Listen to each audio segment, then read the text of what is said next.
નમસ્કાર દર્શક મિત્રો, મારી યુટ્યુબ ચેનલમાં તમારું ફરીથી હાર્દિક સ્વાગત છે। અને આજનો આપણો સફર રહેવાનો છે ગૌમુખનો। તો આ ગૌમુખ સોનગઢ પાસે આવેલું છે અને સુરતથી 100 કિલોમીટરના અંતરે આવેલું છે। અને આ ગૌમુખમાં મહાદેવનું ભવ્ય મંદિર છે અને સાથે સાથે અહીંયા એક વોટરફોલ પણ છે, જ્યાં નાહવાની પણ આપણને મજા પડી જાય છે।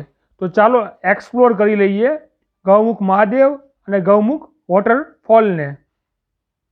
તો દર્શક મિત્રો, અત્યારે આપણે ગૌમુખનું જે પાર્કિંગ છે ત્યાં પાર્કિંગ પાસે પહોંચી ચૂક્યા છીએ અને અહીંયા પાર્કિંગનો કોઈ પણ પ્રકારનો ચાર્જ નથી, એટલે ફ્રી ઓફ કોસ્ટમાં તમે અહીંયા ગાડી પાર્કિંગ કરી શકો છો।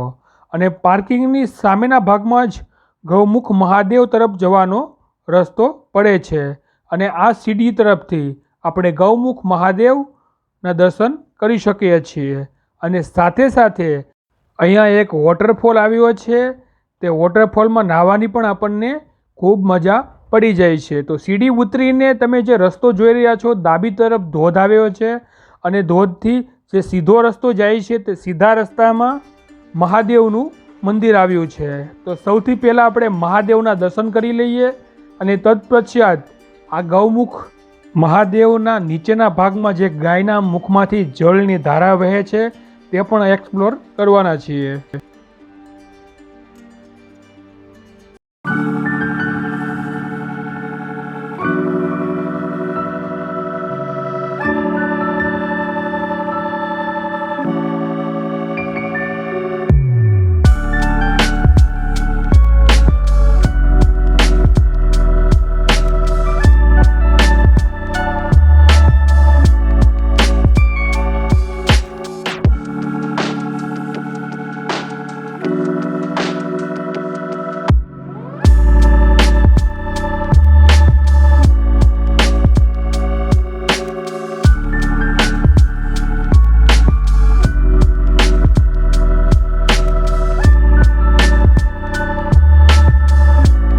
તો દર્શક મિત્રો, મહાદેવના મંદિરમાંથી આ પાણી આ ગાયના મુખમાંથી આવીને નીચે કુંડીમાં જાય છે અને કુંડીથી નીચે ઝરણું બની જાય છે। તો દર્શક મિત્રો, તમે જોઈ રહ્યા છો આ મંદિરના અંદરથી પાણી આવી રહ્યું છે અને આ પાણી ગાયના મુખમાંથી આવે છે અને અહીંયા વધારે પ્રમાણમાં તમને વાનર પણ જોવા મળી રહે છે। અને વાનરને છંછેડવો નહીં, કેમ કે તે નખ દ્વારા આપણને હાનિ પણ પહોંચાડી શકે છે। અને સાથે સાથે તમારે તમારા સામાનનો પણ અહીંયા ધ્યાન રાખવાનો રહે છે, કેમ કે અહીંયા વાનર ભારે પ્રમાણમાં તમને જોવા મળે છે।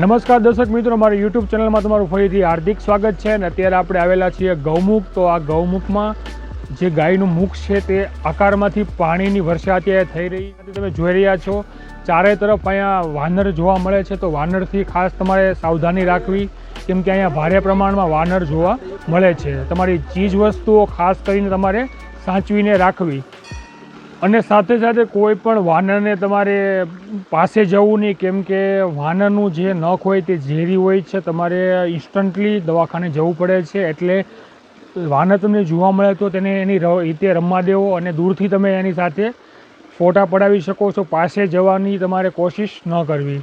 અને સાથે સાથે આ ગૌમુખમાં એક વોટરફોલ પણ આવ્યો છે, તો આપણે નેક્સ્ટ ક્લિપમાં વોટરફોલને પાસે જવાના છીએ અને તે વિડીયો પણ તમને બતાવવાના છીએ।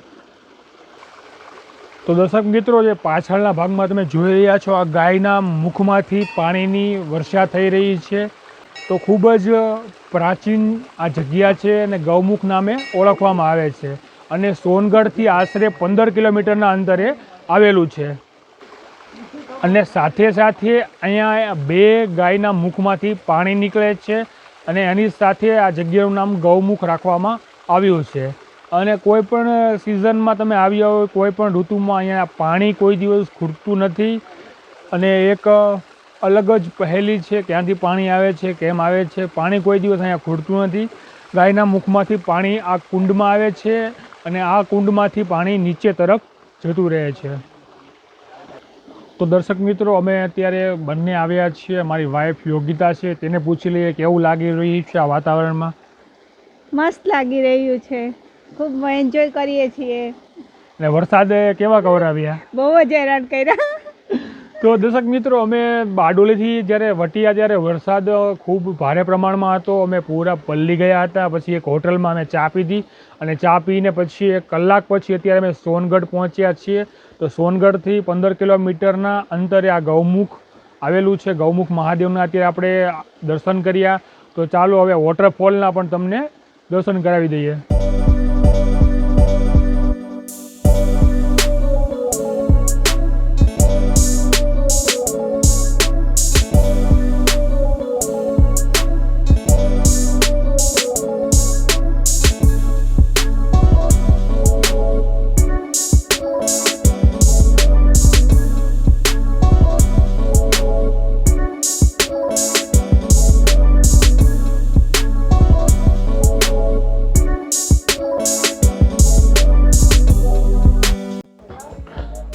ફાઇનલી દર્શક મિત્રો, અત્યારે આપણે વોટરફોલ તરફ જઈ રહ્યા છીએ. અહીંયા પગથિયા બનાવવામાં આવ્યા છે મહાદેવના મંદિરની સામેના ભાગમાં. જે પગથિયા છે તે પગથિયા ઉતરીને આપણે અહીંયા જે વોટરફોલ છે ત્યાં જઈ શકીએ છીએ.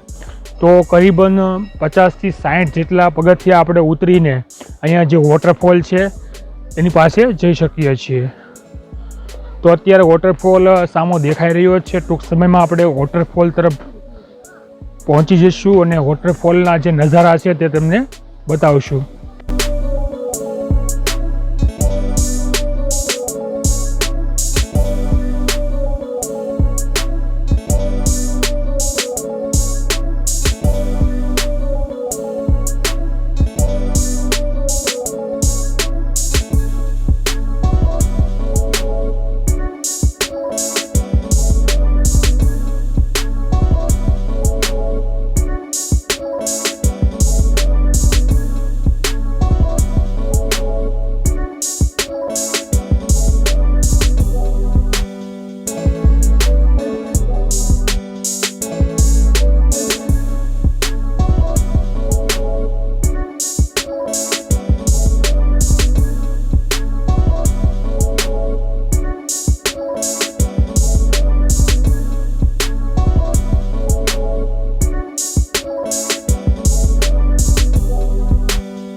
તો દર્શક મિત્રો, ફાઇનલી અત્યારે આપણે વોટરફોલ તરફ આવી પહોંચ્યા છીએ. અને પાછળ તમે જે જોઈ રહ્યા છો આ છે વોટરફોલ.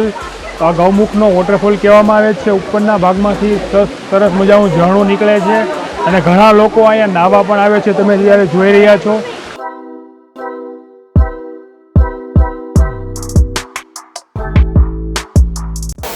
ફાઇનલી દર્શક મિત્રો, વોટરફોલમાં અત્યારે અમે નાહી રહ્યા છીએ અને ખૂબ આનંદ અનુભવ કરી રહ્યા છીએ. ગૌમુખ આવો તો વોટરફોલમાં નાહવાનું તમે ના ભૂલતા.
તો દર્શક મિત્રો, ગૌમુખ તમારે આવવું હોય તો ખાસ કરીને ચોમાસાની ઋતુમાં તમારે બહુ સારો બેનિફિટ રહે છે, કેમ કે અહીંયાનો જે વોટરફોલ છે તે ભારે પ્રમાણમાં એનો ધોધ તમને જોવા મળે છે અને તમે નાહીને પણ ખૂબ સરસ એન્જોય કરી શકો છો. મારો પહેલો અનુભવ છે, હું અહીંયા ફર્સ્ટ ટાઈમ આવ્યો છું, પણ નાહવાની મને ખૂબ મજા પડી ગઈ છે. તો દર ચોમાસે એકવાર આવવા જેવું, એકવાર તો જરૂર હું આવીશ, કેમ કે અહીંયાનો વોટરફોલ છે તે ખૂબ જ સરસ છે. અને જોઈએ તો સુરત સિવાય અહીંયા ઘણા નવસારીના પણ લોકો આવ્યા છે, મેં વાતચીત કરી એની ભેગી. તો મારો જે ફર્સ્ટ એક્સપિરિયન્સ રહ્યો છે તે ખૂબ સરસ રહ્યો છે. તો એકવાર આ ગૌમુખ તો જરૂર આવવા જેવું છે, કેમ કે વોટરફોલ છે, મહાદેવનું મંદિર છે અને એક જંગલ જેવું અહીંયા ફોરેસ્ટ વાતાવરણ છે. તો એકદમ મન અહીંયા ફ્રેશ થઈ જાય છે. તો ગૌમુખ તમારે આવવું હોય તો ગૂગલ મેપની જે લિંક છે તે ડિસ્ક્રિપ્શનમાં મૂકી દઈશ, જેના સહારે તમે આ જગ્યા પર આવી શકો.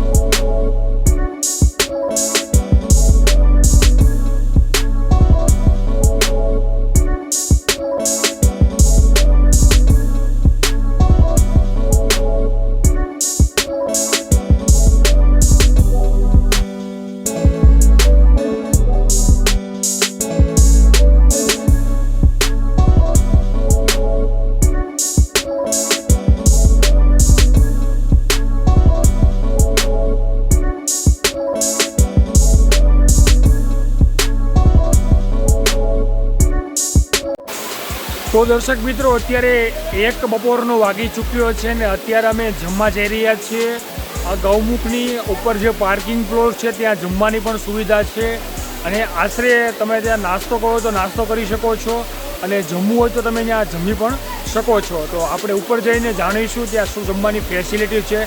અમે આવ્યા ત્યારે નાસ્તાના કાઉન્ટર તો અમે ઓલરેડી જોયેલા જ છે. દર્શક મિત્રો, અહીંયા તમને ગૌમુખમાં જમવાની કોઈ ડીશ નથી, પણ તમારે નાસ્તા અહીંયા તમારે મળી જશે. નાસ્તામાં છે પકોડા છે, સમોસા છે, વગેરે વગેરે વેરાયટી તમને નાસ્તામાં અહીંયા મળી રહેશે.